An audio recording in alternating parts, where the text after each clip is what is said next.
अध्याय 2 में प्रश्न नंबर 7 फ्लो चार्ट का विश्लेषण करें। इसमें का और खा के कौन कौन से उदाहरण हो सकते हैं। पौधा, हाँ। क्या इसमें पत्तियां हैं, हाँ। क्या इसमें जालीदार सिरा विन्यास है।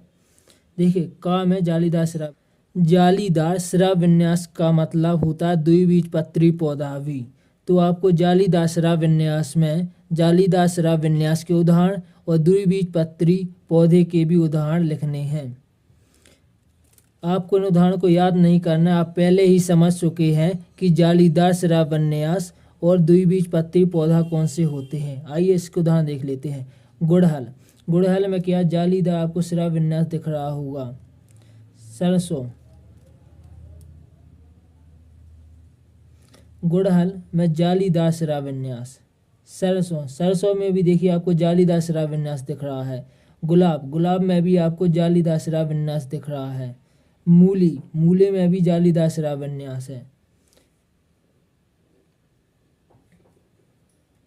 चना, चना हमको पता है कि द्विबीजपत्री पौधा है। देखिए आपको ये चना दिख रहा है, इसके दो बीजपत, एक बीजपत एक ही बीजपत, मतलब दो बीजपत होते हैं चना में, इसलिए जालीकादार सिरा विन्यास का भी उदाहरण है। राजमा, राजमा भी द्विबीजपत्री है, मतलब जालीदार सिरा विन्यास का उदाहरण होगा। आम, आम भी द्विबीजपत्री में आता है, इसलिए जालीदार सिरा विन्यास है। इसमें लिखा है खा, नहीं, मतलब जालीदार सिरा विन्यास नहीं है, मतलब समांतर सिरा विन्यास होगा। हम जानते हैं समांतर सिरा विन्यास एक बीजपत्री पौधे में होता है। खा के उदाहरण गेहूं, गेहूं हम जानते हैं कि दो बीजपत्र नहीं होता, एक बीजपत्री होता है। मक्का, घास, धान मतलब चावल, चावल भी एक बीजपत्री में आता है, आदि। अध्याय 2 सजीव जगत में विविधता में आगे बढ़ते हुए प्रश्न नंबर 8 करते हैं। राज अपने मित्र संजय से तर्क करता है गुड़हल का पौधा एक झाड़ी है। संजय इसके स्पष्टीकरण के लिए कौन से प्रश्न पूछ सकता है। हम जानते हैं पौधे की सबसे ज़्यादा मेन विशेषता तना, ऊंचाई और लकड़ी होती है। जैसे कि आपको यह पौधा दिख रहा होगा, इसका तना हरा और कोमल है।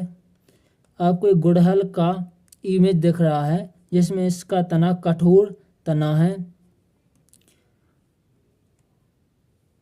और आपको एक वृक्ष दिख रहा है जिसका तना मोटा, सुदृढ़ का मतलब होता है मजबूत, और काष्ठीय तना है।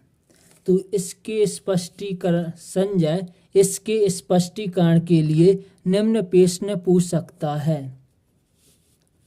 इसके तने की प्रकृति क्या है। आप इस इमेज में देख पा रहे होंगे कि इस पौधा का आकार या ऊंचाई बहुत ही छोटा है, जबकि इस गुड़हल के पौधे की ऊंचाई या आकार मध्यम आकार का है। इस वृक्ष की ऊंचाई बहुत ज़्यादा है।